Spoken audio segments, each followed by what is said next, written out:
Hello everyone, welcome to hydrogen academy. ഇന്നത്തെ വീഡിയോയിൽ നമ്മൾ 10th ഫസ്റ്റ് ചാപ്റ്റർ ആയിട്ടുള്ള periodic properties and variation of properties ആണ് start ചെയ്യുന്നത്.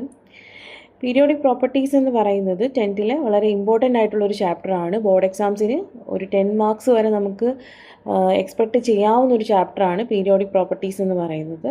ഫസ്റ്റ് നമുക്ക് ഈ ചാപ്റ്ററിൽ എന്തൊക്കെയാണ് പഠിക്കാനുള്ളതെന്ന് നോക്കാം. മെയിൻലി ഈ ചാപ്റ്ററിൽ നമ്മൾ periodic properties 5 different periodic properties ആണ് പഠിക്കുന്നത്. Atomic size, metallic character and non metallic character, ionisation potential, electron affinity, electron negativity.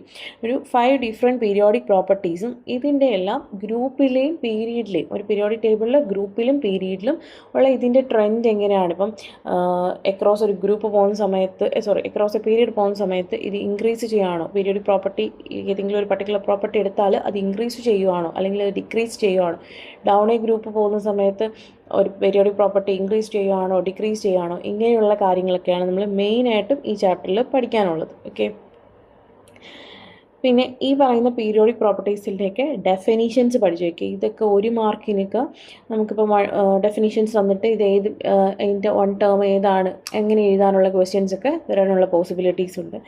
ഇനി നമ്മൾ അതേ കണക്ക് തന്നെ ബേസിക്സ് ആയിട്ടുള്ള കാര്യങ്ങൾ പീരിയോഡിക് ടേബിളിനെ റിലേറ്റ് ചെയ്തിട്ട് ഇപ്പോൾ അറ്റോമിക് നമ്പറിൽ നിന്ന് നമുക്ക് ഒരു എലമെൻ്റ് അറ്റോമിക് നമ്പർ തന്നിട്ടുണ്ട്. അത് വെച്ചിട്ട് ആ എലമെൻ്റ് ഏത് ഗ്രൂപ്പിലാണ്, ഏത് പീരീഡിലാണ് എന്നൊക്കെ എങ്ങനെ റൈറ്റ് ചെയ്യാം, അല്ലെ, എങ്ങനെ അതിൻ്റെ പീരീഡും ഗ്രൂപ്പും ഒക്കെ എങ്ങനെ കണ്ടുപിടിക്കാം, ഇങ്ങനെ തുടങ്ങിയിട്ടുള്ള കുറച്ച് ബേസിക് ആയിട്ടുള്ള കാര്യങ്ങൾ പീരിയോഡിക് ടേബിളുമായിട്ട് ബന്ധപ്പെട്ട് പഠിക്കണം. പിന്നെ ഈ ചാപ്റ്റർ പഠിക്കുന്ന സമയത്ത് mainly first group, second group, 17th group and 18th group, ഇത്രയും ഗ്രൂപ്പിൽ പെടുന്ന എലമെൻറ്റ്സ് എങ്കിലും അറ്റ്ലീസ്റ്റ് നിങ്ങൾ ബൈഹാർട്ട് ചെയ്ത് വെക്കാനായിട്ട് ശ്രമിക്കണം. അതേ കണക്ക് തന്നെ second period, third period and fourth period, ഇത്രയും പീരീഡും പഠിക്കാൻ ശ്രമിക്കുക. അറ്റ്ലീസ്റ്റ് 2 and 3 എലമെൻറ്റ്സ് എങ്കിലും കംപ്ലീറ്റ്ലി ബൈഹാർട്ട് ചെയ്യാൻ ശ്രമിക്കുക.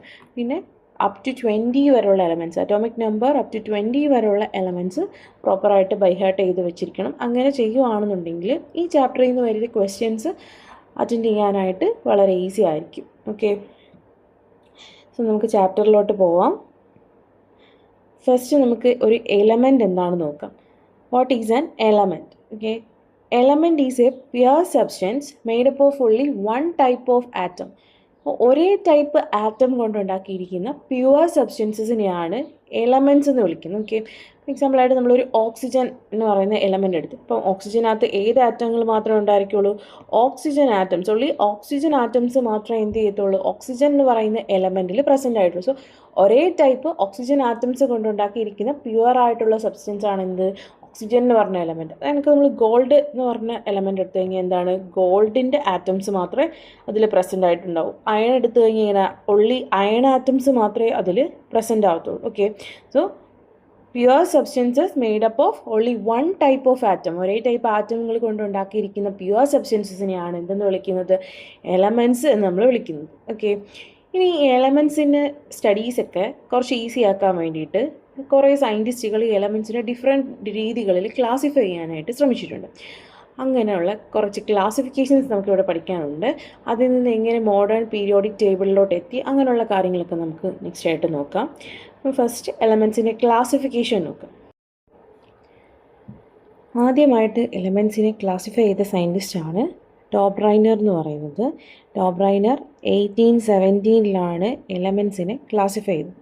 അപ്പം ഡോബ്രൈനർ അറ്റോമിക് മാസിൻ്റെ ബേസിസിൽ ഒരു 3 എലമെൻറ്റ്സിന് ഒരു ഗ്രൂപ്പായിട്ട് ക്ലാസിഫൈ ചെയ്തു. ഓക്കെ, ഇവിടെ നോക്കിക്കേ, ലിഥിയം, സോഡിയം, പൊട്ടാസ്യം, ഇങ്ങനെ 3 എലമെൻറ്റ്സ് എടുത്ത് അതിന് ഒരു ഗ്രൂപ്പായിട്ട് ക്ലാസിഫൈ ചെയ്തു. ഓക്കെ, ഈ ക്ലാസിഫിക്കേഷൻ്റെ ബേസിസിൽ ഡോബ്രൈനർ കൊണ്ടുവന്ന ലോ ആണ് ലോ ഓഫ് ട്രയാഡ്സ് എന്ന് പറയുന്നത്. ട്രയാഡ്സ് മീൻസ് ഗ്രൂപ്പ് ഓഫ് 3 ആറ്റംസിനെയാണ് ഗ്രൂപ്പ് ചെയ്യുക. സോ ഗ്രൂപ്പ് ഓഫ് 3 എന്നുള്ള രീതിയിലാണ് ട്രയാഡ് എന്നൊരു നെയിം അവിടെ വന്നത്. അപ്പോൾ ഈ ലോ ഓഫ് ട്രയാഡ്സ് എന്താ പറഞ്ഞത്? ഇപ്പോൾ നമ്മൾ ലിഥിയം, സോഡിയം, പൊട്ടാസ്യം ഇങ്ങനെ എലമെൻറ്റ്സിനെ ഗ്രൂപ്പ് ചെയ്യുന്ന സമയത്ത് ഇവിടെ ഫസ്റ്റ് എലമെൻ്റ് ഏതാണ്? ലിഥിയം. ഈ ലിഥിയത്തിൻ്റെ അറ്റോമിക് മാസും തേർഡ് എലമെൻ്റ് ആയിട്ടുള്ള പൊട്ടാസ്യത്തിൻ്റെ അറ്റോമിക് മാസിൻ്റെയും കൂടെ ആഡ് ചെയ്തിട്ട് അതിൻ്റെ ആവറേജ് എടുക്കുകയാണെങ്കിൽ അത് എന്തിന് ഈക്വൽ ആയിരിക്കും? സെൻട്രൽ എലമെൻ്റ് ആയിട്ടുള്ള സെക്കൻഡ് എലമെൻ്റ് ആയിട്ടുള്ള സോഡിയത്തിൻ്റെ അറ്റോമിക് മാസിന് അപ്രോക്സിമേറ്റ്ലി ഈക്വൽ ആയിരിക്കും. ഓക്കെ, ഇങ്ങനെയാണ് ലോ ഓഫ് ട്രയാഡ്സ് പറയുന്നത്. അതായത് നമ്മൾ 3 എലമെൻറ്റ്സ്, ഇപ്പോൾ ഫസ്റ്റ്, സെക്കൻഡ്, തേർഡ് 3 എലമെൻറ്റ്സിനെ ഒരു ഗ്രൂപ്പായിട്ട് ക്ലാസിഫൈ ചെയ്യും. ഇതിൽ സെക്കൻഡ് എലമെൻറ്റിൻ്റെ അറ്റോമിക് മാസ് എന്ന് പറഞ്ഞാൽ അപ്രോക്സിമേറ്റ്ലി ഫസ്റ്റ് എലമെൻറ്റിൻ്റെ അറ്റോമിക് മാസിൻ്റെയും തേർഡ് എലമെൻറ്റിൻ്റെ അറ്റോമിക് മാസിൻ്റെയും ആവറേജിന് ഈക്വൽ ആയിരിക്കും.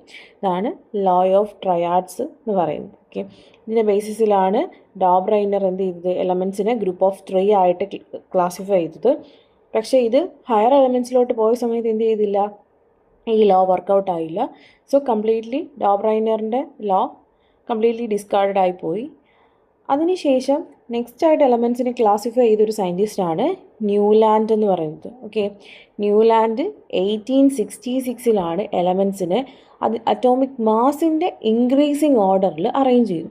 അപ്പം ഇങ്ങനെ അറേഞ്ച് ചെയ്ത സമയത്ത് ന്യൂലാൻഡിൻ്റെ ഒബ്സർവേഷൻ എന്ന് പറഞ്ഞു കഴിഞ്ഞാൽ 8th വരുന്ന element, every 8th element resembles first element in its physical and chemical properties. അതായത് 8th വരുന്ന എല്ലാ എലമെൻറ്റ്സും ഫസ്റ്റ് ഉള്ള എലമെൻറ്റിനെ അതിൻ്റെ ഫിസിക്കൽ ആൻഡ് കെമിക്കൽ പ്രോപ്പർട്ടീസിൽ സിമിലാരിറ്റി കാണിക്കും എന്നാണ് ആര് പറഞ്ഞത്, ന്യൂലാൻഡ് പറഞ്ഞത്. Okay, every 8th element resembles first element in its physical and chemical properties. ഇവിടെ ഡോബ്രൈനറിൻ്റെ ഒരു ക്ലാസിഫിക്കേഷനാണ് ഇത്. അറ്റോമിക് മാസിൻ്റെ ഇൻക്രീസിങ് ഓർഡറിലാണ് ഇങ്ങനെ അറേഞ്ച് ചെയ്തിരിക്കുന്നത്. First hydrogen, lithium, beryllium, boron, carbon, nitrogen, oxygen, fluorine. ഇവിടെ ഏതാണ് ഫസ്റ്റ് എലമെൻറ്റ്, ഹൈഡ്രജൻ ആണ് ഇവിടുത്തെ ഫസ്റ്റ് എലമെൻറ്റ്. 8th വരുന്ന എലമെൻറ്റ് ഫ്ലൂറിൻ. അപ്പം ന്യൂലാൻഡ് പറയുന്നതെന്ന് വെച്ചാൽ ഈ ഹൈഡ്രജൻ്റെ ഫിസിക്കൽ ആൻഡ് കെമിക്കൽ പ്രോപ്പർട്ടീസിന് സിമിലർ ആയിരിക്കും എന്ത്, ഫ്ലൂറിൻ, 8th എലമെൻ്റ് ആയിട്ടുള്ള ഫ്ലൂറിൻ്റെ physical and chemical properties. Okay, അപ്പം ഈ ഒരു ലോയ്ക്ക് ഇതിൻ്റെ ബേസിസിൽ ന്യൂലാൻഡ് കൊണ്ടുവന്ന ലോ ആണ് എന്ത്, ലോ ഓഫ് ഒക്ടേവ്സ് എന്ന് പറയുന്നത്. Okay, octaves. അപ്പം ഈ ഒക്ടേവ്സ് എന്ന് പറയുന്ന നെയിം പുള്ളി കൊടുത്തതെന്ന് വെച്ചാൽ നമ്മൾ ഈ മ്യൂസിക്കൽ നോട്ട്സ് ഉണ്ട്. മ്യൂസിക്കൽ നോട്ട്സ് എന്ന് പറഞ്ഞാൽ എന്താ, സ, രി, ഗ, മ, പ, ധ, നി, സ. ഓക്കെ, ഇങ്ങനെ നമ്മൾ സരിഗമ പദ നി സ എടുക്കുമ്പോൾ ഫസ്റ്റ് മ്യൂസിക്കൽ നോട്ടായിട്ടുള്ള സ എന്ത് ചെയ്യും, 8th ടൈമിൽ റിപ്പീറ്റ് ചെയ്ത് വരും അല്ലേ. അപ്പം ഇതെന്ത് ചെയ്തു, മ്യൂസിക്കൽ നോട്ട്സിൻ്റെ ആ ഒരു രീതിയായിട്ട് റിസംബ്ലൻസ് കാണിക്കുന്നുണ്ട്. മ്യൂസിക്കൽ നോട്ട്സ് 8th റിപ്പീറ്റ് ചെയ്യുന്ന പോലെ ഈ എലമെൻറ്റ്സിൻ്റെ physical and chemical properties 8th element എന്ത് ചെയ്യുന്നുണ്ട്, ഫസ്റ്റ് എലമെൻറ്റിനെ റിസംബിൾ ചെയ്യുന്നുണ്ട്, സിമിലാരിറ്റി കാണിക്കുന്നുണ്ട്. സോ അതിൻ്റെ ബേസിസിലാണ് എന്ത്, മ്യൂസിക്കൽ ഒക്ടേവ്സിൻ്റെ നെയിമായിട്ട് സിമിലർ ആയിട്ട് ലോ ഓഫ് ഒക്ടേവ്സ് എന്ന നെയിം ഈ ലോയ്ക്ക് കൊടുത്തു. ഓക്കെ, സോ ഈ ലോയും എന്ത് ചെയ്തു എലമെൻറ്റ്സ് up to calcium 20th element വരെ എന്ത് ചെയ്തോളൂ, ഇതും വർക്കൗട്ട് ആയുള്ളൂ. ഇതിൻ്റെ മുകളിലോട്ട് ഹയർ എലമെൻറ്റ്സിലോട്ട് പോകുന്ന സമയത്ത് ഈ ന്യൂലാൻഡിൻ്റെ ലോയും വർക്കൗട്ട് ആയില്ല. സോ അതെന്ത് ചെയ്തു, ഈ ലോയും കംപ്ലീറ്റ്ലി ഡിസ്കാർഡായിപ്പോയി. അടുത്തതായിട്ട് എലമെൻറ്റ്സിനെ ക്ലാസിഫൈ ചെയ്തത് ഡിമിട്രി മെൻഡലീവ് എന്ന് പറയുന്ന സയൻറ്റിസ്റ്റാണ്. ഡിമിട്രി മെൻഡലീവ് 1871 എലമെൻറ്റ്സിനെ അതിൻ്റെ അറ്റോമിക് മാസിൻ്റെ ഇൻക്രീസിങ് ഓർഡറിൽ അറേഞ്ച് ചെയ്തു. ഇങ്ങനെ അറേഞ്ച് ചെയ്ത് പുള്ളി ഒരു ടേബിളായിട്ടാണ് എലമെൻറ്റ്സിനെ അറേഞ്ച് ചെയ്തത്. അപ്പം ഗ്രൂപ്പ്സിലും പീരീഡ്സിലായിട്ട്, അതായത് ഒരു റോയും കോളവുമായിട്ട് തിരിച്ച് ഒരു ടേബിളായിട്ടാണ് പുള്ളി എലമെൻറ്റ്സിനെ അതിൻ്റെ അറ്റോമിക് മാസിൻ്റെ ഇൻക്രീസിങ് ഓർഡറിൽ അറേഞ്ച് ചെയ്തത്. ഇങ്ങനെ അറേഞ്ച് ചെയ്ത സമയത്ത് മെൻഡലീവ് ഒബ്സർവ് ചെയ്തതെന്ന് വെച്ചാൽ എലമെൻറ്റ്സിൻ്റെ ചില പ്രോപ്പർട്ടീസുകൾ ഒരു റെഗുലർ ഇൻ്റർവെൽസിൽ എന്ത് ചെയ്യുന്നുണ്ട്, റിപ്പീറ്റ് ചെയ്ത് വരുന്നുണ്ടെന്ന് മെൻഡലീവ് ഒബ്സർവ് ചെയ്തു. അങ്ങനെ മെൻഡലീവ് അതിൻ്റെ ബേസിസിൽ ഡിറൈവ് ചെയ്തൊരു ലോ ആണ് മെൻഡലീവ്സ് പീരിയോഡിക് ലോ എന്ന് പറയുന്നത്. ഈ ലോ പറയുന്നതെന്ന് വെച്ചാൽ periodic properties of elements are periodic functions of their atomic masses. അതായത് എലമെൻറ്റ്സിൻ്റെ പ്രോപ്പർട്ടീസ് എന്ന് പറയുന്നത് അതിൻ്റെ അറ്റോമിക് മാസസിൻ്റെ പീരിയോഡിക് ഫങ്ഷൻസ് ആയിരിക്കും. Periodic functions means repeating at regular intervals എന്നാണ് periodic, repeating at regular intervals. Okay, ആണ് പീരിയോഡിക് ഫങ്ഷൻസ് എന്ന് പറയും. സോ അറ്റോമിക് മാസിൻ്റെ ഇൻക്രീസിങ് ഓർഡറിൽ അറേഞ്ച് ചെയ്യുന്ന സമയത്ത് ഒരു റെഗുലർ ഇൻ്റർവെല്ലിൽ പ്രോപ്പർട്ടീസ്, എലമെൻറ്റ്സിൻ്റെ പ്രോപ്പർട്ടീസ് റിപ്പീറ്റ് ചെയ്ത് വരുന്നു. ഓക്കെ, ആണ് മെൻഡലീവ്സ് പീരിയോഡിക് ലോ എന്ന് പറയുന്നത്. ഇപ്പോൾ ഫസ്റ്റായിട്ട് ഈ മെൻഡലീവാണ് എന്ത് ചെയ്തത്, ഒരു ടേബിളിൻ്റെ രൂപത്തിൽ, ഒരു പീരിയോഡിക് ടേബിൾ പോലെ ഒരു ടേബിളിൻ്റെ രൂപത്തിൽ ഈ എലമെൻസിനെ അറേഞ്ച് ചെയ്തത്. ഓക്കെ, സോ അതുകൊണ്ട് നമ്മൾ മെൻഡലീവിനെ എന്താ വിളിക്കുന്നത്? ഫാദർ ഓഫ് പീരിയോഡിക് ടേബിൾ എന്നറിയപ്പെടുന്നത് മെൻഡലീവാണ്. അങ്ങനത്തെ ഈ മെൻഡലീവിൻ്റെ പീരിയോഡിക് ടേബിളിൽ മെൻഡലീവ് ചില സ്ഥലത്തൊക്കെ കുറേ വേക്കൻറ്റ് സ്പേസസ് ഒക്കെ ഇങ്ങനെ ലീവ് ചെയ്തിരുന്നു. അപ്പോൾ ഈ വേക്കൻറ്റ് സ്പേസസ് എന്ന് പറഞ്ഞു കഴിഞ്ഞാൽ അൺഡിസ്കവേർഡ് എലമെൻറ്റ്സ് പ്ലേസ് ചെയ്യാൻ വേണ്ടിയിട്ടുള്ള ഗ്യാപ്സ് ആയിരുന്നു അവിടെ പ്ലേസ് ചെയ്തിരുന്നത്. അപ്പം ഈ അൺഡിസ്കവേർഡ് എലമെൻറ്റ്സിൻ്റെ പ്രോപ്പർട്ടീസൊക്കെ ഓൾറെഡി മെൻഡലീവ് പ്രഡിക്റ്റ് ചെയ്തിരുന്നു. ബട്ട് ആ എലമെൻറ്റ്സ് ഒക്കെ ഡിസ്കവർ ചെയ്തിട്ടുണ്ടായിരുന്നില്ല. അത് ഡിസ്കവർ ചെയ്യുമ്പോൾ പ്ലേസ് ചെയ്യാൻ വേണ്ടിയിട്ടാണ് ഇങ്ങനത്തെ വേക്കൻറ്റ് സ്പേസസ് ഒക്കെ മെൻഡലീവ് പീരിയോഡിക് ടേബിളിൽ ലീവ് ചെയ്തിരുന്നത്. അപ്പോൾ ഈ മെൻഡലീവിൻ്റെ പീരിയോഡിക് ടേബിളിൽ ചില അറ്റോമിക് മാസിൻ്റെ ഇൻക്രീസിങ് ഓർഡറിൽ പ്രോപ്പർട്ടീസ് റിപ്പീറ്റ് ചെയ്ത് വരുന്നു റെഗുലർ ഇൻ്റർവെൽസിനുള്ളത്. ചില കേസസിൽ വരുമ്പോൾ അത് വർക്കൗട്ട് ആവുന്നുണ്ടായിരുന്നില്ല. സോ ഈ മെൻഡലീവിൻ്റെ തിയറി കംപ്ലീറ്റ്ലി ഡിസ്കാർഡ് ആയി പോയിട്ടില്ല. ഇതിനെ മോഡിഫൈ ചെയ്തിട്ട് അടുത്തൊരു സയൻറ്റിസ്റ്റ് ഹെൻറി മോസ്ലി എന്ന് പറയുന്ന ഒരു സയൻറ്റിസ്റ്റ് മോഡേൺ പീരിയോഡിക് ലോ കൊണ്ടുവന്നു. 1913 ഹെൻറി മോസ്ലി എലമെൻസിന് അറ്റോമിക് നമ്പറിൻ്റെ ഇൻക്രീസിങ് ഓർഡറിൽ അറേഞ്ച് ചെയ്യും. ഓക്കെ, അങ്ങനെ അറ്റോമിക് നമ്പറിൻ്റെ ഇൻക്രീസിങ് ഓർഡറിൽ എലമെൻസിനെ അറേഞ്ച് ചെയ്ത ടൈമിൽ മോസ്ലി ഒബ്സർവ് ചെയ്തതെന്ന് പറഞ്ഞാൽ ഒരു റെഗുലർ ഇൻ്റർവെൽസ് എത്തുമ്പോഴത്തേക്കും എലമെൻസിൻ്റെ പ്രോപ്പർട്ടീസ് റിപ്പീറ്റ് ചെയ്ത് വരുന്നുണ്ട്. ഇതിൻ്റെ ബേസിസിൽ മോസ്റ്റ്ലി ഒരു ലോ കൊണ്ടുവന്നു. അതാണ് മോഡേൺ പീരിയോഡിക് ലോ എന്ന് പറയുന്നത്. ഈ ലോ പറയുന്നതെന്ന് വെച്ചാൽ properties of elements are the periodic functions of their atomic number. Okay, atomic നമ്പറിൻ്റെ ബേസിസിൽ അറ്റോമിക് നമ്പറിൻ്റെ പീരിയോഡിക് ഫങ്ഷൻസ് ആയിരിക്കും എന്തെന്ന് പറയുന്നത് എലമെൻസിൻ്റെ പ്രോപ്പർട്ടീസ് എന്ന് പറയുന്നത്. അതായത് അറ്റോമിക് നമ്പറിൻ്റെ ഇൻക്രീസിങ് ഓർഡറിൽ നമ്മൾ എലമെൻസിനെ അറേഞ്ച് ചെയ്ത് കഴിഞ്ഞാൽ ഒരു റെഗുലർ ഇൻ്റർവെൽ എത്തുമ്പോഴത്തേക്കും എലമെൻസിൻ്റെ പ്രോപ്പർട്ടീസ് റിപ്പീറ്റ് ചെയ്ത് വരും. അപ്പം അതാണ് ഹെൻറി മോസ്ലി കൊണ്ടുവന്ന മോഡേൺ പീരിയോഡിക് ലോ എന്ന് പറയുന്നത്. സോ ഈ ലോയുടെ ബേസിസിൽ നമ്മുടെ മെൻഡലീവിൻ്റെ പീരിയോഡിക് ടേബിളിലുള്ള അനോമാലിറ്റീസ് എല്ലാം സോൾവ് ചെയ്തുകൊണ്ട് ഹെൻറി മോസ്ലി നമ്മൾ മോഡേൺ പീരിയോഡിക് ടേബിൾ കൊണ്ടുവന്നു. അപ്പം മോഡേൺ പീരിയോഡിക് ടേബിളിലെ എലമെൻറ്റ്സ് എല്ലാം അറ്റോമിക് നമ്പറിൻ്റെ ഇൻക്രീസിങ് ഓർഡറിൽ ഗ്രൂപ്പിലും പീരീഡിലുമായിട്ട് അറേഞ്ച് ചെയ്തിട്ട് ഇന്ന് കാണുന്ന പോലത്തെ മോഡേൺ പീരിയോഡിക് ടേബിൾ കൊണ്ടുവന്നത് ഹെൻറി മോസ്ലി ആണ്. ഓക്കെ, അപ്പോൾ നമുക്ക് ഈ മോഡേൺ പീരിയോഡിക് ടേബിളിൻ്റെ ഫീച്ചേഴ്സ് എന്തൊക്കെയാണെന്ന് നോക്കാം. അപ്പം ടോട്ടൽ നമ്മൾ 118 എലമെൻറ്റ്സ് ആണ് മോഡേൺ പീരിയോഡിക് ടേബിളിലുള്ളത്. 118 എലമെൻറ്റ്സ് ഇതുവരെ ഡിസ്കവർ ചെയ്തിട്ടുണ്ട്. ഈ 118 എലമെൻറ്റ്സ് പീരിയോഡിക് ടേബിളിൽ ഗ്രൂപ്പ്സ് എന്ന് പറഞ്ഞാൽ എന്താണ്? പീരിയോഡിക് ടേബിളിൽ വെർട്ടിക്കലായിട്ടുള്ള കോളംസ് ഒക്കെ ഡൗണിലോട്ട് പോകുമ്പോൾ കാണുന്ന വെർട്ടിക്കൽ കോളംസ്, ഈ യെല്ലോയിൽ ഹൈലൈറ്റ് ചെയ്തിരിക്കുന്നതാണ് എന്തെന്ന് പറയുന്നത് ഗ്രൂപ്പ്. അങ്ങനെ താഴോട്ട് പോകുമ്പോൾ കാണുന്നതാണ് ഗ്രൂപ്പ്സ് എന്ന് പറയുന്നത്. അതേകണക്ക് തന്നെ ലെഫ്റ്റ് ടു റൈറ്റ് ഇങ്ങനെ ഈ ബ്ലൂവിൽ ഹൈലൈറ്റ് ചെയ്തിരിക്കുന്നത് ലെഫ്റ്റ് ടു റൈറ്റ് അക്രോസ് പോകുമ്പോൾ കാണുന്നതാണ് പീരീഡ് എന്ന് പറയുന്നത്. അപ്പോൾ ഗ്രൂപ്പിലും പീരീഡിലുമായിട്ട് ഈ എലമെൻസിന് ഈ 118 എലമെൻസിനെ അറേഞ്ച് ചെയ്തേക്കുവാണ് മോഡേൺ പീരിയോഡിക് ടേബിളിൽ. ടോട്ടൽ നമുക്ക് 18 ഗ്രൂപ്പ്സ് ആണ് മോഡേൺ പീരിയോഡിക് ടേബിളിൽ ഉള്ളത്. 18 ഗ്രൂപ്പ്സും 7 പീരീഡ്സും. ഓക്കെ, 18 ഗ്രൂപ്പ്സ് ഉണ്ട്, അതേ കണക്ക് തന്നെ 7 പീരീഡ്സും ഉണ്ട് മോഡേൺ പീരിയോഡിക് ടേബിളിൽ.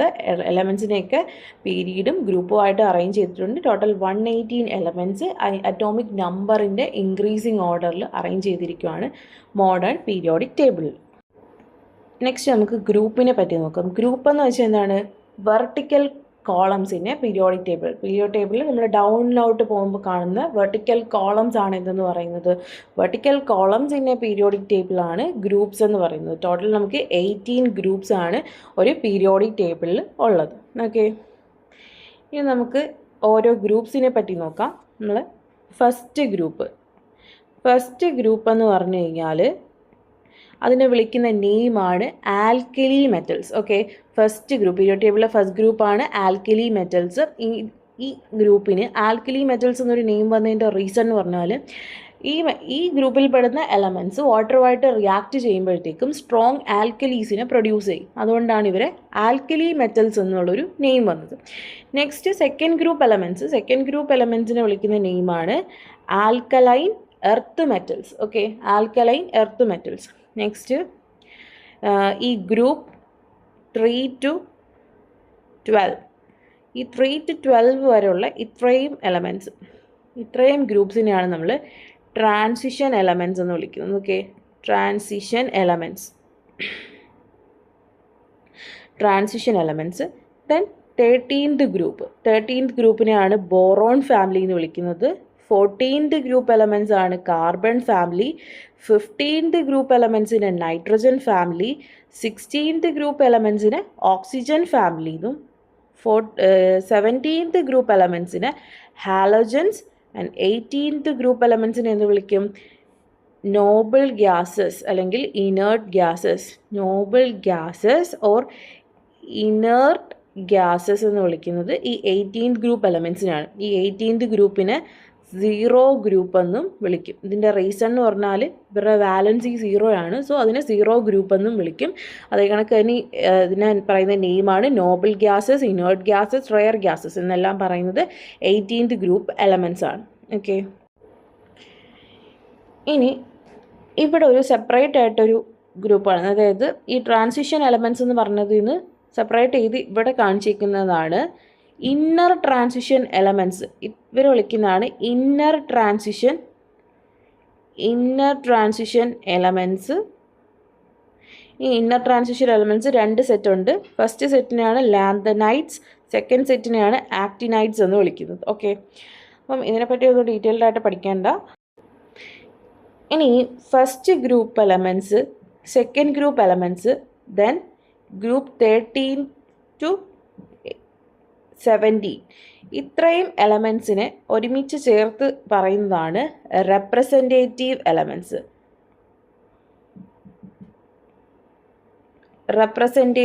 എലമെൻറ്റ്സ്. ഓക്കെ, ഗ്രൂപ്പ് 33 to 12 വരെയുള്ള ഗ്രൂപ്പിനെ എന്താ പറയുന്നത്? Transition elements. ഓക്കെ, ഗ്രൂപ്പ് 1 എലമെൻറ്റ്സിനെയാണ് ആൽക്കലി മെറ്റൽസ്, ഗ്രൂപ്പ് 2 എലമെൻറ്റ്സിന് alkaline earth metals, group 17 halogens and group 18 noble gases or inert gases അല്ലെങ്കിൽ 0 ഗ്രൂപ്പ്. ഇത്രയും ഗ്രൂപ്പിലുള്ള എലമെൻറ്റ്സ് ആണ് മെയിനായിട്ട് പഠിച്ചു വയ്ക്കുന്നത്. ഈ ഗ്രൂപ്പിൽ പെടുന്ന എലമെൻറ്റ്സ് ആരൊക്കെയാണ്? ഇപ്പോൾ alkali metals lithium, sodium, potassium, rubidium, caesium, francium, അങ്ങനെ ആ ഓരോ ഗ്രൂപ്പിലും പെടുന്ന alkali metals, alkaline earth metals, halogens, Noble gases ഇവരുടെ എല്ലാം ഗ്രൂപ്പിലെ എലമെൻറ്റ്സ് ആ ഓർഡറിൽ പഠിച്ചു വെക്കണം.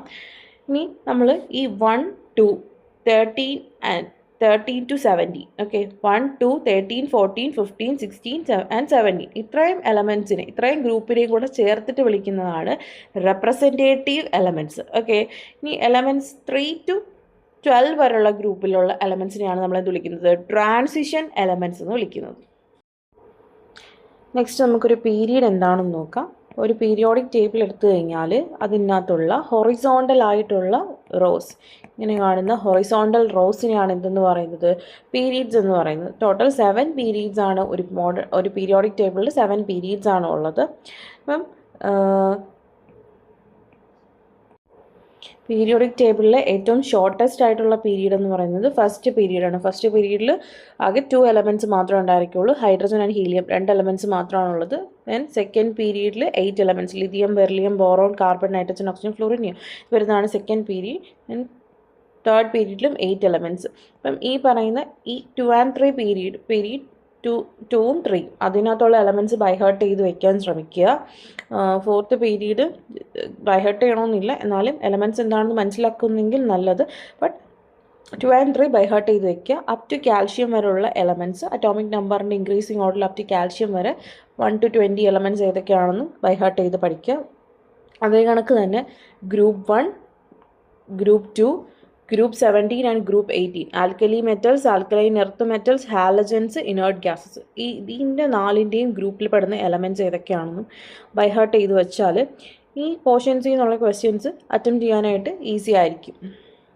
ഇനി പീരീഡുമായിട്ട് ബന്ധപ്പെട്ട് അറിഞ്ഞിരിക്കേണ്ട ഒരു കാര്യമാണ്, ഒരു ആറ്റത്തിൻ്റെ പീരീഡ് നമ്പർ എന്ന് പറഞ്ഞു കഴിഞ്ഞാൽ അതിന് ആ ആറ്റത്തിൻ്റെ ഷെൽ നമ്പറിന് ഈക്വൽ ആയിരിക്കും. ഒരു എലമെൻ്റ് അല്ലെങ്കിൽ ഒരു ആറ്റം എടുത്തു കഴിഞ്ഞാൽ അതിൻ്റെ ഷെൽ നമ്പറിന് ഈക്വൽ ആയിരിക്കും ആ ആറ്റത്തിൻ്റെ പീരീഡ് നമ്പർ എന്ന് പറയുന്നത്. ഓക്കെ, നമുക്ക് ഒരു ആറ്റത്തിൻ്റെ നമ്പർ ഓഫ് ഷെൽസ്, ഇപ്പം നമ്പർ ഓഫ് ഷെൽസ് അറിയാമെങ്കിൽ നമുക്ക് അതിൻ്റെ പീരീഡ്, ആ നമ്പർ ഓഫ് ഷെൽസ് ആയിരിക്കും, ഇതിൻ്റെ എണ്ണം ആയിരിക്കും എന്തെന്ന് പറയുന്നത് ആ ആറ്റത്തിൻ്റെ പീരീഡിൻ്റെ നമ്പർ എന്ന് പറയുന്നത്.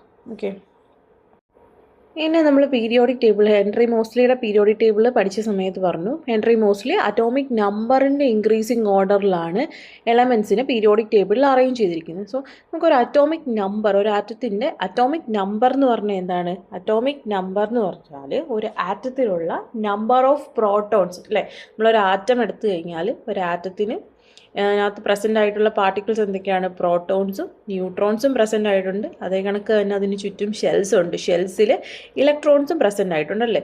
അപ്പം ഇങ്ങനെ ഒരാറ്റം എടുത്താൽ ആറ്റത്തിലുള്ള പ്രോട്ടോൺസിൻ്റെ നമ്പറാണ് അതിൻ്റെ അറ്റോമിക് നമ്പർ എന്ന് പറയുന്നത്. Atomic number is a number of protons in an atom. അപ്പം അത് ഓരോ ആറ്റത്തിനും എന്താണ്? യുണീക്ക് ആയിരിക്കും അതിൻ്റെ അറ്റോമിക് നമ്പർ എന്ന് പറയുന്നത്. അതിനെ നമ്മൾ ഡിനോട്ട് ചെയ്യുന്ന ലെറ്റർ സി ആണ്. നമ്മളൊരു ന്യൂട്രൽ ആയിട്ടുള്ള ആറ്റമാണ് എടുക്കുന്നതെങ്കിൽ, ഒരു ആറ്റം ന്യൂട്രൽ, അതായത് ചാർജസ് ഒന്നും ഇല്ല ആറ്റത്തിന്. ഓക്കെ, അങ്ങനെയുള്ള കേസിൽ ആറ്റത്തിൻ്റെ പ്രോട്ടോണിൻ്റെ നമ്പറും ഇലക്ട്രോണിൻ്റെ നമ്പറും ഈക്വൽ ആയിരിക്കും. ഓക്കെ, അങ്ങനെ ഒരു ന്യൂട്രൽ ആറ്റം എടുക്കുവാണെങ്കിൽ atomic number is equal to number of protons which is equal to number of ഇലക്ട്രോൺസും. പ്രോട്ടോൺ നമ്പറും ഇലക്ട്രോൺ നമ്പറും ന്യൂട്രൽ ആറ്റത്തിൽ ഈക്വൽ ആയിരിക്കും. സോ അങ്ങനത്തെ കേസിൽ എന്താണ്? അറ്റോമിക് നമ്പർ ഓഫ് ഇലക്ട്രോൺസിന് ഈക്വൽ ആയിരിക്കും. ഓക്കെ, അറ്റോമിക് നമ്പർ ആണ് എന്ത്? Atomic number is a number of protons present in an atom. ഈ അറ്റോമിക് നമ്പറിൻ്റെ ബേസിസിലാണ് ഹെൻറി മോസ്ലി എലമെൻസിനെ പീരിയോഡിക് ടേബിളിൽ ഇതിൻ്റെ അറ്റോമിക് നമ്പറിൻ്റെ ഇൻക്രീസിങ് ഓർഡറിലാണ് പീരിയോഡിക് ടേബിളിൽ എലമെൻസിനെ അറേഞ്ച് ചെയ്തിരിക്കുന്നത്. നെക്സ്റ്റ് നമുക്കൊരു ആറ്റത്തിൻ്റെ ഇലക്ട്രോണിക് കോൺഫിഗറേഷൻ എന്താണെന്ന് നോക്കാം. ഇലക്ട്രോണിക് കോൺഫിഗറേഷൻ, ഒരു ആറ്റത്തിൻ്റെ ഇലക്ട്രോണിക് കോൺഫിഗറേഷൻ എന്ന് പറഞ്ഞാൽ electronic configuration is the arrangement of electrons in different shells of an atom. ഒരു ആറ്റത്തിൻ്റെ ഡിഫറെൻറ്റ് ഷെൽസിൽ എങ്ങനെയാണ് അറേഞ്ച് ചെയ്തിരിക്കുന്നത്, ഇലക്ട്രോൺസിനെ എങ്ങനെയാണ് അറേഞ്ച് ചെയ്തിരിക്കുന്നത് എന്നുള്ളതാണ് എന്ത്? അതിൻ്റെ ഇലക്ട്രോണിക് കോൺഫിഗറേഷൻ എന്ന് പറയുന്നത്. ഇപ്പോൾ നമ്മളൊരു ആറ്റം എടുത്തു കഴിഞ്ഞാൽ ഒരു ആറ്റത്തിൻ്റെ സ്ട്രക്ചർ എങ്ങനെയായിരിക്കും? ആറ്റത്തിൻ്റെ സെൻറ്ററിൽ ന്യൂക്ലിയസ് ഉണ്ടായിരിക്കും, ന്യൂക്ലിയസിന് ചുറ്റും ഷെൽസ് ഉണ്ടായിരിക്കും. ഈ ഷെൽസിലായിരിക്കും ആരെ അറേഞ്ച് ചെയ്തിരിക്കുന്നത്? ഇലക്ട്രോൺസിനെ അറേഞ്ച് ചെയ്തിരിക്കുന്നത്. ഓക്കെ, ഇങ്ങനെ ഇലക്ട്രോൺസിനെ എങ്ങനെയാണ് ഷെൽസിൽ അറേഞ്ച് ചെയ്തിരിക്കുന്നത്? ഒരു ഷെല്ലിൽ എത്ര ഇലക്ട്രോൺസ് വീതം വരുന്നുണ്ട്? അങ്ങനെയുള്ള ഷെല്ലിലുള്ള ഇലക്ട്രോണിൻ്റെ അറേഞ്ച്മെൻറ്റ്, അതിനെയാണ് നമ്മൾ എന്തെന്ന് പറയുന്നത്? ഇലക്ട്രോണിക് കോൺഫിഗറേഷൻ എന്ന് പറയുന്നത്. ഇലക്ട്രോൺസിന് എവിടെ ആയിരിക്കും? നമ്മൾ ഇങ്ങനെ ആറ്റം എടുത്താൽ ആറ്റത്തിൽ ന്യൂക്ലിയസ് ഉണ്ട്, ഈ ന്യൂക്ലിയസിന് ചുറ്റും ഷെൽസ് ഉണ്ട്. ഈ ഷെൽസിലായിരിക്കും എന്തിനെ അറേഞ്ച് ചെയ്തിരിക്കുന്നത്? ഇലക്ട്രോൺസിനെ അറേഞ്ച് ചെയ്തിരിക്കും. അപ്പോൾ നമുക്ക് ഈ ഷെൽസിനെ ന്യൂക്ലിയസിൻ്റെ അടുത്ത് നിന്ന് ഓരോ ഷെൽസിനെ നമുക്ക് നെയിം ചെയ്തു പോകും. അപ്പോൾ ഈ ന്യൂക്ലിയസിന് ഏറ്റവും ക്ലോസ് ആയിട്ടുള്ള ഈ ഫസ്റ്റ് ഷെല്ല്, ഈ ഫസ്റ്റ് ഷെല്ലിനെ നമ്മൾ കെ ഷെൽ എന്നാണ് നെയിം ചെയ്യുന്നത്. Okay, K shell. Then second ഷെല്ലിനെ L shell, third shell M shell, fourth shell N shell. ഇങ്ങനെയാണ് നമ്മൾ ഷെൽസിന് നെയിം കൊടുക്കുന്നത്. ഓക്കെ, അപ്പം ഇനി നമുക്ക് ഈ ഓരോ ഷെൽസിനും എത്ര ഇലക്ട്രോൺസിനെ അക്കോമഡേറ്റ് ചെയ്യാൻ പറ്റും എന്നുള്ള കാര്യം നോക്കണം. ഒരു ഷെല്ലിൽ മാക്സിമം അക്കോമഡേറ്റ് ചെയ്യാൻ പറ്റുന്ന ഇലക്ട്രോൺസിൻ്റെ നമ്പർ കണ്ടുപിടിക്കുന്നതിന് ഒരു ഇക്വേഷൻ ഉണ്ട്. അതാണ് 2n² എന്ന് പറയുന്നത്. ഇവിടെ ഈ n എന്ന് പറയുന്നത് ഷെല്ലിൻ്റെ നമ്പറാണ്. ഓക്കെ, ഷെൽ നമ്പറാണ്. ഇപ്പം നമ്മൾ ന്യൂക്ലിയസിൽ നിന്ന് ഫസ്റ്റായിട്ട് വരുന്ന ഷെല്ല് കെ ഷെൽ എന്ന് പറഞ്ഞാൽ ഫസ്റ്റ് ഷെൽ നമ്പർ 1. ഇനി L shell number 2, M shell എടുത്താൽ നമ്പർ 3, ഇനി എൻ ഷെൽ എടുത്താൽ നമ്പർ 4 ആണ് ഷെൽ നമ്പേഴ്സ് എന്ന് പറയുന്നത്. ഓക്കെ, നമുക്ക് കെ ഷെൽ എടുത്തിട്ട് അതിൽ മാക്സിമം അക്കോമഡേറ്റ് ചെയ്യാൻ പറ്റുന്ന ഇലക്ട്രോൺസ് കണ്ടുപിടിക്കാൻ 2n² ഫോർമുല യൂസ് ചെയ്യുക. 2 ഇൻറ്റു ഷെൽ നമ്പർ, കെ ഷെല്ലിൻ്റെ നമ്പർ 1 ആണ്. സോ 1² 1. അപ്പം 2 ഇലക്ട്രോൺസ് ആയിരിക്കും മാക്സിമം കെ ഷെല്ലിൽ അക്കോമഡേറ്റ് ചെയ്യാൻ പറ്റുക. ഇനി എൽ ഷെൽ എടുത്തു കഴിഞ്ഞാൽ എൽ ഷെല്ലിൽ 2n² കൊടുത്താൽ 2 ഇൻറ്റു 2² മീൻസ് 4. അപ്പം 8 ഇലക്ട്രോൺസ് ആയിരിക്കും മാക്സിമം എൽ ഷെല്ലിൽ അക്കോമഡേറ്റ് ചെയ്യാൻ പറ്റുക. ഇനി എം ഷെൽ എടുത്തു കഴിഞ്ഞാൽ എങ്ങനെയായിരിക്കും? 2n² ഫോർമുലയിൽ 2 ഇൻറ്റു 3² 9. അപ്പം 2 ഇൻറ്റു 9 എന്ന് പറഞ്ഞാൽ 18 ഇലക്ട്രോൺസ് ആയിരിക്കും മാക്സിമം എം ഷെല്ലിൽ അക്കോമഡേറ്റ് ചെയ്യാൻ പറ്റുക. അപ്പം എൻ ഷെല്ലെടുത്ത് നോക്കിക്കേ, n2n², 2 ഇൻറ്റു 4² 16. അപ്പം മാക്സിമം 32 ഇലക്ട്രോൺസ് ആയിരിക്കും എന്തിൽ അക്കോമഡേറ്റ് ചെയ്യാൻ പറ്റുക? എൻ ഷെല്ലിൽ മാക്സിമം അക്കോമഡേറ്റ് ചെയ്യാൻ പറ്റുക. അപ്പം ഇത് വെച്ചിട്ട് നമുക്കിപ്പം ഒരു ആറ്റത്തിൻ്റെ നമ്പർ ഓഫ് ഇലക്ട്രോൺസ് അറിയാമെങ്കിൽ കെ എൽ എം എൻ ഷെല്ലിൽ എങ്ങനെയാണ് എത്ര നമ്പർ ഓഫ് ഇലക്ട്രോൺസ് വീതം നമ്മൾ കൊടുക്കാൻ പറ്റും എന്നുള്ളതാണ് എന്തെന്ന് പറയുന്നത്? അതിൻ്റെ ഇലക്ട്രോണിക് കോൺഫിഗറേഷൻ. കെ ഷെല്ലിൽ എത്ര ഇലക്ട്രോൺസ് വന്നു, എൽ ഷെല്ലിൽ എത്ര വന്നു, എം ഷെല്ലിൽ എത്ര വന്നു, ഷെല്ലിൽ എത്ര വന്നു, അങ്ങനെ ഓരോ ഷെൽസിലും എത്ര ഇലക്ട്രോൺസ് വീതം പോയി, എങ്ങനെയാണ് ഇലക്ട്രോണിനെ അറേഞ്ച് ചെയ്തത്, അതിനെയാണ് നമ്മൾ ഇലക്ട്രോണിക് കോൺഫിഗറേഷൻ എന്ന് പറയുന്നത്. അപ്പോൾ ഇത് യൂസ് ചെയ്തിട്ട് നമുക്ക് എങ്ങനെ ഇലക്ട്രോണിക് കോൺഫിഗറേഷൻ എഴുതാമെന്ന് നോക്കാം. അപ്പോൾ നമ്മൾ സോഡിയം എന്ന് പറഞ്ഞിട്ടൊരു ആറ്റം എടുത്ത്, സോഡിയത്തിൻ്റെ അറ്റോമിക് നമ്പർ എത്രയാണ്? സോഡിയം അറ്റോമിക് നമ്പർ 11 ആണ് സോഡിയം. ഓക്കെ, സോഡിയം ഒരു ന്യൂട്രൽ ആയിട്ടുള്ള ആറ്റമാണ്. സോ അറ്റോമിക് നമ്പർ എന്ന് പറഞ്ഞാൽ നമ്പർ ഓഫ് പ്രോട്ടോൺസിന് ഈക്വൽ ആണ്. ന്യൂട്രൽ ആറ്റം ആണെങ്കിൽ എന്താണ്? നമ്പർ ഓഫ് ഇലക്ട്രോൺസിന് ഈക്വൽ ആണ്. അപ്പോൾ നമ്പർ ഓഫ് ഇലക്ട്രോൺസ് സോഡിയത്തിൽ എത്ര ഇലക്ട്രോൺസ് ഉണ്ടായിരിക്കും? 11 ഇലക്ട്രോൺസ് ആയിരിക്കും സോഡിയം ആറ്റത്തിൽ പ്രസൻറ്റ് ആയിട്ടുള്ളത്. അപ്പോൾ നമുക്ക് 11 ഇലക്ട്രോൺസ്, നമ്മളിപ്പം K L M N ഇങ്ങനെ ഷെൽസ് എടുത്തു കഴിഞ്ഞാൽ K ഷെല്ലിൽ മാക്സിമം എത്ര ഇലക്ട്രോണിനെ അക്കോമഡേറ്റ് ചെയ്യാൻ പറ്റും? 2 ഇലക്ട്രോൺസിനെ അക്കോമഡേറ്റ് ചെയ്യാൻ പറ്റും അല്ലേ? അപ്പോൾ 2 അവിടെ പോയി, ബാക്കി എത്ര ഇലക്ട്രോൺസ് ഉണ്ട്? 11 2 പോയിട്ട് 9 ഇലക്ട്രോൺസ്. എല്ലിലോട്ട് വന്ന എല്ലിന് മാക്സിമം എത്ര ഇലക്ട്രോൺസിനെ അക്കോമഡേറ്റ് ചെയ്യാൻ പറ്റും? 8 ഇലക്ട്രോൺസിനെ അക്കോമഡേറ്റ് ചെയ്യാൻ പറ്റും. അപ്പോൾ 2 8 10 ഇലക്ട്രോൺസ് കഴിഞ്ഞു. ഇനി 11th ഇലക്ട്രോൺ ഒരു ഇലക്ട്രോൺ കൊണ്ടുണ്ട് അല്ലേ? അതെങ്ങോട്ട് പോകും? M ഷെല്ലിലോട്ട് പോകും. അപ്പോൾ നമുക്ക് 2, 8, 1 2 8 1 ഇതാണ് സോഡിയത്തിൻ്റെ ഇലക്ട്രോണിക് കോൺഫിഗറേഷൻ എന്ന് പറയുന്നത്.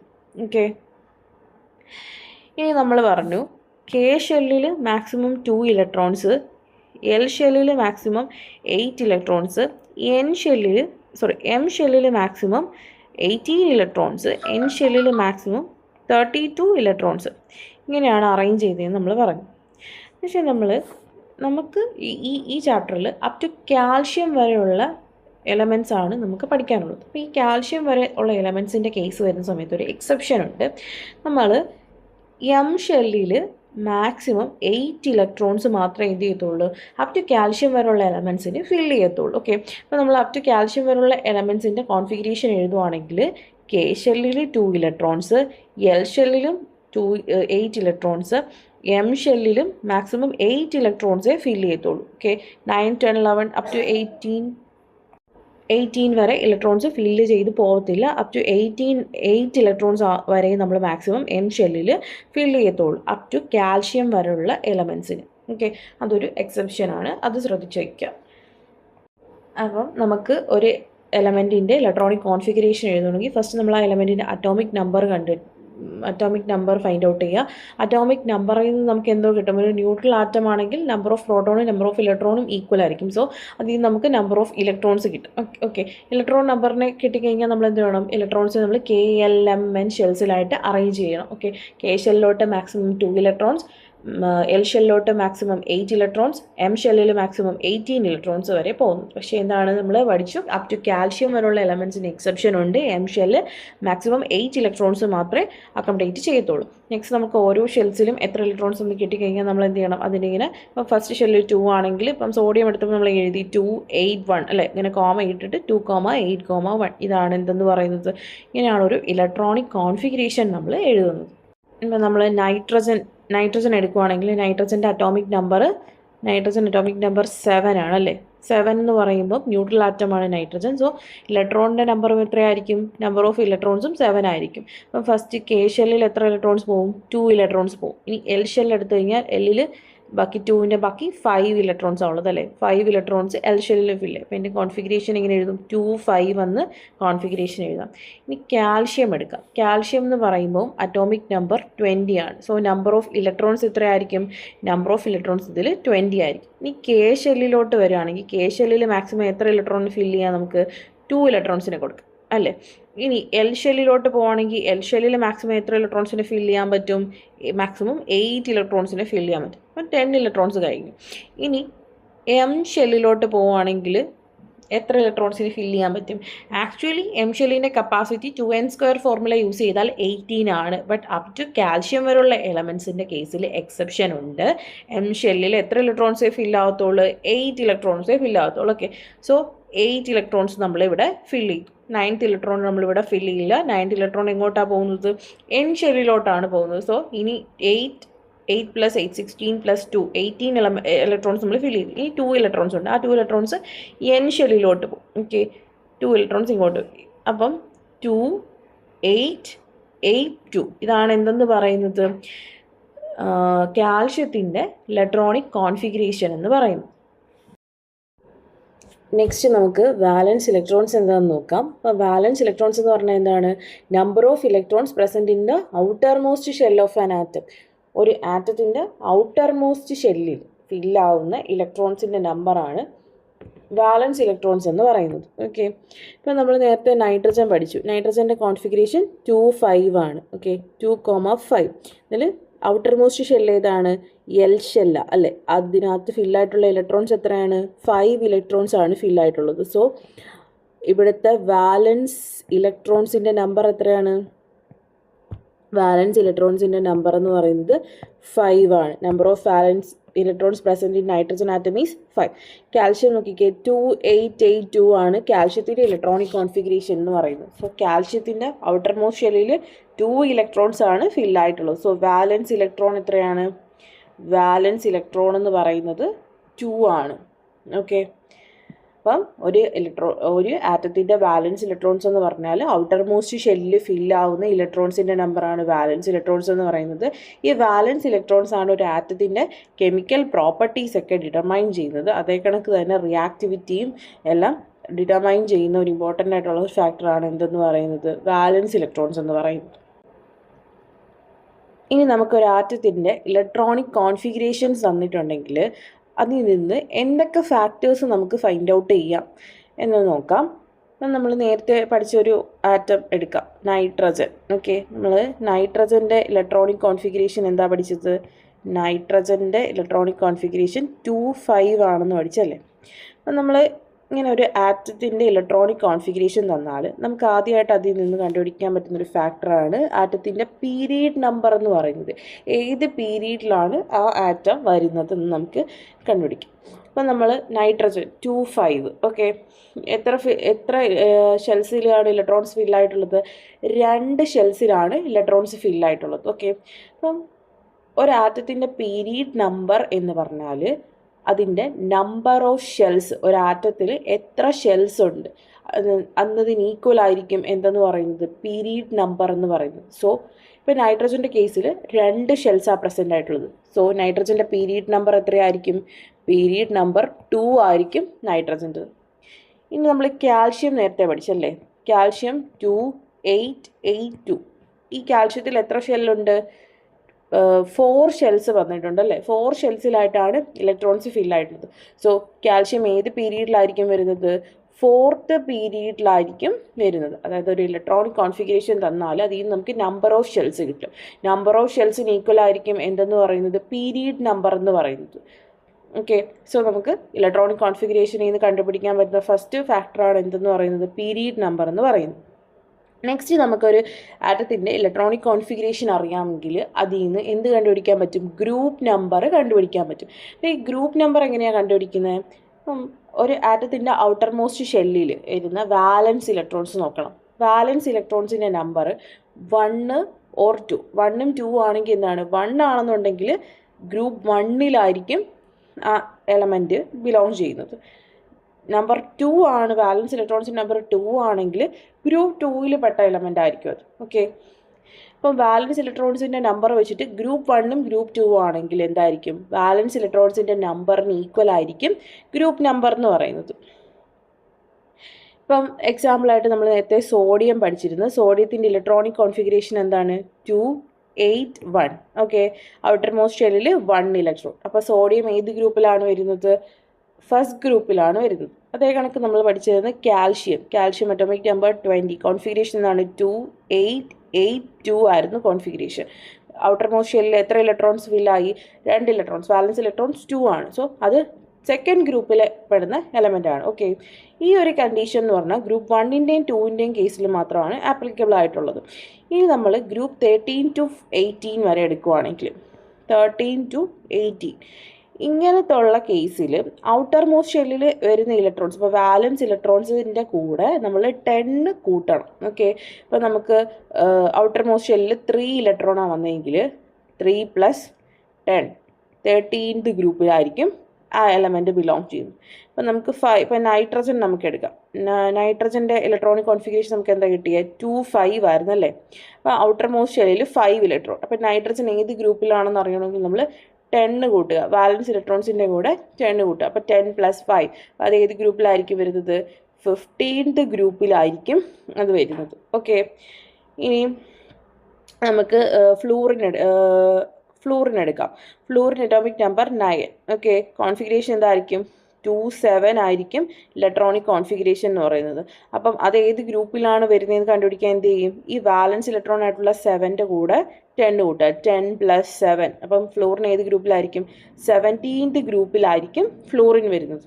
ഓക്കെ, ഇങ്ങനെ നമുക്ക് എന്ത് കണ്ടുപിടിക്കാൻ പറ്റും? ഇലക്ട്രോണിക് കോൺഫിഗറേഷൻ യൂസ് ചെയ്തിട്ട് ഗ്രൂപ്പ് നമ്പർ കണ്ടുപിടിക്കാൻ പറ്റും.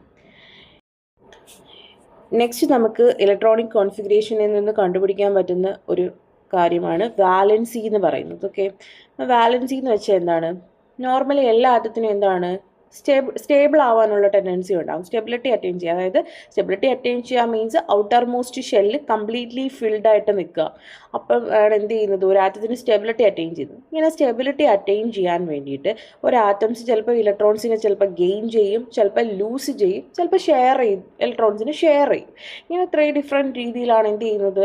ആറ്റംസ് സ്റ്റെബിലിറ്റി അറ്റൈൻ ചെയ്യുന്നത്. അപ്പം ഇങ്ങനെ സ്റ്റെബിലിറ്റി അറ്റൈൻ ചെയ്യാൻ വേണ്ടി ഗെയിൻ ചെയ്യുന്നതോ ലൂസ് ചെയ്യുന്നതോ ഷെയർ ചെയ്യുന്നതോ ആയിട്ടുള്ള ഇലക്ട്രോൺസിൻ്റെ നമ്പർ. ഓക്കെ, സ്റ്റെബിലിറ്റി അറ്റൈൻ ചെയ്യാൻ വേണ്ടി ഒന്നെങ്കിൽ ഗെയിൻ ചെയ്യാം, ഇലക്ട്രോൺസിനെ ഗെയിൻ ചെയ്യാം, ലൂസ് ചെയ്യാം, ഷെയർ ചെയ്യാം. ഇങ്ങനെ ഗെയിൻ ചെയ്യുകയോ ലൂസ് ചെയ്യുകയോ ഷെയർ ചെയ്യുകയോ ചെയ്യുന്ന ഇലക്ട്രോൺസിൻ്റെ നമ്പറാണ് എന്തെന്ന് പറയുന്നത്? ഒരു ആറ്റത്തിൻ്റെ വാലൻസി എന്ന് പറയുന്നത്. ഓക്കെ, അപ്പം ഒരു ആറ്റത്തിൽ വാലൻസ് ഇലക്ട്രോൺസ് എന്ന് വെച്ചാൽ എന്താ? ഔട്ടർ മോസ്റ്റ് ഷെല്ലിലുള്ള ഇലക്ട്രോൺസിൻ്റെ നമ്പറാണ് വാലൻസ് ഇലക്ട്രോൺസ് എന്ന് പറയുന്നത്. Okay, valence electrons less than or equal to 4, 4-നെക്കാളിലും കുറവോ 4-ന് ഈക്വലോ ആണെങ്കിൽ എന്തായിരിക്കും? ആ വാലൻസ് ഇലക്ട്രോണിന് ഈക്വൽ ആയിരിക്കും. ഓക്കെ, അപ്പോൾ വാലൻസ് ഇലക്ട്രോൺസിൻ്റെ നമ്പർ 1 ആണെങ്കിൽ വാലൻസി 1 ആയിരിക്കും. വാലൻസ് ഇലക്ട്രോൺസിൻ്റെ നമ്പർ 2 ആണെങ്കിൽ വാലൻസിയും 2 ആയിരിക്കും. വാലൻസ് ഇലക്ട്രോൺസിൻ്റെ നമ്പർ 3 ആണെങ്കിൽ വാലൻസിയും 3 ആയിരിക്കും. അതേപോലെ തന്നെ വാലൻസ് ഇലക്ട്രോൺസ് നമ്പർ 4 ആണെങ്കിൽ വാലൻസിയും 4 ആയിരിക്കും. പക്ഷേ വാലൻസ് ഇലക്ട്രോൺസിൻ്റെ നമ്പർ ഗ്രേറ്റർ ദാൻ 4 ആണെങ്കിൽ വാലൻസി എങ്ങനെയായിരിക്കും? 8 - ദാറ്റ് നമ്പർ ആയിരിക്കും. അതായത് 8 ഇപ്പം ഗ്രേറ്റർ ദാൻ 4, 5 ആണെങ്കിൽ 8 - 5 ആയിരിക്കും. 6 ആണെങ്കിൽ 8 - 6 ആയിരിക്കും. 7 ആണെങ്കിൽ 8 - 7 ആയിരിക്കും. അങ്ങനെ ആയിരിക്കും എന്ത് ചെയ്യുന്നത്? വാലൻസി കണ്ടുപിടിക്കുന്നു. ഓക്കെ, നമുക്ക് ഇലക്ട്രോണിക് കോൺഫിഗറേഷൻ തന്നു. ഇലക്ട്രോണിക് കോൺഫിഗറേഷനിൽ നമുക്ക് എന്തറിയാൻ പറ്റും? വാലൻസ് ഇലക്ട്രോൺസിൻ്റെ നമ്പർ അറിയാൻ പറ്റും. Valence electrons less than or equal to 4 ആണെങ്കിൽ ആ വാലൻസ് ഇലക്ട്രോൺസിൻ്റെ നമ്പർ സെയിം തന്നെ ആയിരിക്കും വാലൻസി എന്ന് പറയുന്നത്. ഇഫ് ഗ്രേറ്റർ ദാൻ 4 ആണെങ്കിൽ, വാലൻസ് ഇലക്ട്രോൺസ് ഗ്രേറ്റർ ദാൻ 4 ആണെന്നുണ്ടെങ്കിൽ വാലൻസി എന്ന് പറയുന്നത് 8 - ദാറ്റ് നമ്പർ ആയിരിക്കും. വാലൻസ് ഇലക്ട്രോൺസിൻ്റെ നമ്പർ ആയിരിക്കും എന്തെന്ന് പറയുന്നത്? വാലൻസി എന്ന് പറയുന്നത്. ഓക്കെ, അങ്ങനെ നമുക്ക് ഇലക്ട്രോണിക് കോൺഫിഗറേഷനിൽ നിന്ന് വാലൻസി കണ്ടുപിടിക്കാൻ പറ്റും. Next, nature of element. ഒരു എലമെൻറ്റിൻ്റെ നേച്ചർ, ഒരു എലമെൻറ്റ് മെറ്റലാണോ നോൺ മെറ്റലാണോ മെറ്റലോയിഡ് ആണോ എന്നൊക്കെ നമുക്ക് ഓൾമോസ്റ്റ് ഈ ഇലക്ട്രോണിക് കോൺഫിഗറേഷനിൽ നിന്ന് ഐഡൻറ്റിഫൈ ചെയ്യാൻ പറ്റും. അപ്പോൾ നമുക്ക് ഒരു ഇലക്ട്രോണിക് കോൺഫിഗറേഷൻ എഴുതുന്ന ടൈമിൽ വാലൻസ് ഇലക്ട്രോൺസിൻ്റെ നമ്പർ 1 to 3, അതായത് 1, 2 or 3 ഒക്കെ ആണെങ്കിൽ മോസ്റ്റ്ലി അത് മെറ്റൽസ് തന്നെ ആയിരിക്കും. ഓക്കെ, വാലൻസ് ഇലക്ട്രോൺസിൻ്റെ നമ്പർ 5 to 7 ആണ് വരുന്നതെങ്കിൽ നോൺ മെറ്റൽസ് ആയിരിക്കും. ഇനി 8 ആണെന്നുണ്ടെങ്കിൽ എന്തായിരിക്കും? അത് നോബിൾ ഗ്യാസസ്, ഇനേർട്ട് ഗ്യാസസ് ആയിരിക്കും. ഓക്കെ, അങ്ങനെ എന്താണ് ഇലക്ട്രോണിക് കോൺഫിഗറേഷനിൽ നമുക്ക് നേച്ചർ ഓഫ് എലമെൻറ്റ്, ഒരു എലമെൻറ്റ് മെറ്റലാണോ നോൺ മെറ്റലാണോ മെറ്റലോയിഡ് ആണോ ഇങ്ങനെയുള്ള ഫാക്ടേഴ്സ് ഒക്കെ എന്ത് ചെയ്യാൻ പറ്റും? നമുക്ക് ഇലക്ട്രോണിക് കോൺഫിഗറേഷൻ യൂസ് ചെയ്ത് കണ്ടുപിടിക്കാൻ പറ്റും. ഓക്കെ, അപ്പം ഈ ഇലക്ട്രോണിക് കോൺഫിഗറേഷൻസ് യൂസ് ചെയ്തിട്ട് പീരീഡ് നമ്പറും ഗ്രൂപ്പ് നമ്പറും എല്ലാം കണ്ടുപിടിക്കുന്ന ഇത് വെച്ചിട്ടുള്ള ക്വസ്റ്റ്യൻ, അതായത് പീരീഡ് നമ്പറും ഗ്രൂപ്പ് നമ്പറും കണ്ടുപിടിക്കാനുള്ള ക്വസ്റ്റ്യൻസ് സാധാരണ എക്സാംസിന് കൂടുതലായിട്ട് ചോദിച്ച് കാണുന്ന ഒരു ടൈപ്പ് ക്വസ്റ്റ്യൻസ് ആണ്. സോ ഈ ഏരിയ നന്നായിട്ട് പഠിച്ചു വെക്കേണ്ടതാണ്. അപ്പോൾ നമ്മൾ ഇന്നത്തെ വീഡിയോയിൽ എലമെൻ്റ് എന്താണ്, എലമെൻസിനെ ക്ലാസിഫൈ ചെയ്തത് എങ്ങനെയൊക്കെയാണ്, ഡോബ്രൈനറിൻ്റെ ക്ലാസിഫിക്കേഷൻ, ലോ ഓഫ് ട്രയാഡ്സ് പഠിച്ചു, ന്യൂലാൻഡ്സിൻ്റെ ലോ ഓഫ് ഒക്ടേവ്സ് പഠിച്ചു. നമുക്ക് തന്നെ അതിൽ നിന്നും എന്താണ് മോഡേൺ പീരിയോഡിക് ടേബിൾ, മെൻലി പീരിയോഡിക് ടേബിൾ നോക്കി, മോഡേൺ പീരിയോഡിക് ടേബിൾ നോക്കി, മോഡേൺ പീരിയോഡിക് ടേബിളിൻ്റെ ഫീച്ചേഴ്സ്, ബേസിക് ആയിട്ടുള്ള പീരിയോഡിക് ടേബിൾ റിലേറ്റഡ് ആയിട്ടുള്ള കാര്യങ്ങൾ, ഇലക്ട്രോണിക് കോൺഫിഗറേഷൻസ് നിന്ന് period number, group number, valency ഇതൊക്കെ എങ്ങനെ ഐഡൻറ്റിഫൈ ചെയ്യാൻ തുടങ്ങി, പീരിയോഡിക് ടേബിളുമായിട്ട് ബന്ധപ്പെട്ട് ബേസിക് ആയിട്ടുള്ള കാര്യങ്ങളാണ് നമ്മൾ ഈ വീഡിയോയിലൂടെ പഠിച്ചത്. അപ്പം ഇതിനകത്ത് ഈ ലാസ്റ്റ് പാർട്ട് നമ്മൾ പഠിച്ച ഇലക്ട്രോണിക് കോൺഫിഗറേഷൻസ് നിന്ന് ഗ്രൂപ്പ് പീരീഡും ഐഡൻറ്റിഫൈ ചെയ്യുന്നത്. അത് സ്ഥിരമായിട്ട് എക്സാംസിന് ക്വസ്റ്റ്യൻ ചോദിക്കുന്നൊരു പാർട്ടാണ്. സോ ഇത് ഈ വീഡിയോയിൽ പറഞ്ഞ കാര്യങ്ങൾ നന്നായിട്ട് മനസ്സിലാക്കി വെക്കുക. അതേപോലെ തന്നെ ഈ ചാപ്റ്റർ പഠിക്കുമ്പോൾ ആദ്യം തൊട്ട് പറയുന്ന കാര്യമാണ് group 1, group 2, group 17 and group 18 ഇത്രയും ഗ്രൂപ്പിൽ പെടുന്ന എലമെൻറ്റ്സ് പഠിച്ചു വയ്ക്കുക. അപ് ടു കാൽഷ്യം വരെയുള്ള എലമെൻറ്റ്സ് അറ്റോമിക് നമ്പറിൻ്റെ ഓർഡറിൽ ബൈഹാർട്ട് ചെയ്യാൻ ശ്രമിക്കുക. പീരീഡ് 2, പീരീഡ് 3 ആൻഡ് പീരീഡ് 4 ഇത്രയും പീരീഡിൽ പെടുന്ന എലമെൻറ്റ്സ് എങ്കിലും പഠിച്ചു വയ്ക്കാൻ ശ്രമിക്കുക. അങ്ങനെ ചെയ്താൽ തന്നെ മാക്സിമം ഈ ചാപ്റ്ററിൽ നിന്ന് ചോദിക്കുന്ന കാര്യങ്ങളിൽ ആൻസേഴ്സ് എഴുതാൻ നിങ്ങൾക്ക് വളരെ ഈസി ആയിട്ട് പറ്റും. അതേ കണക്ക് തന്നെ ബേസിക് ആയിട്ടുള്ള കാര്യങ്ങൾ നന്നായിട്ട് നോക്കി വയ്ക്കുക. ബേസ് അറിഞ്ഞെങ്കിൽ മാത്രമേ ഹയറിലോട്ട് വരുന്ന കാര്യങ്ങൾ നിങ്ങൾക്ക് നന്നായിട്ട് മനസ്സിലാകത്തുള്ളൂ. ഓക്കെ, അപ്പോൾ ഇനി വരുന്ന വീഡിയോയിൽ നമുക്ക് പീരിയോഡിക് പ്രോപ്പർട്ടീസിനെ പറ്റി പഠിക്കാം. താങ്ക്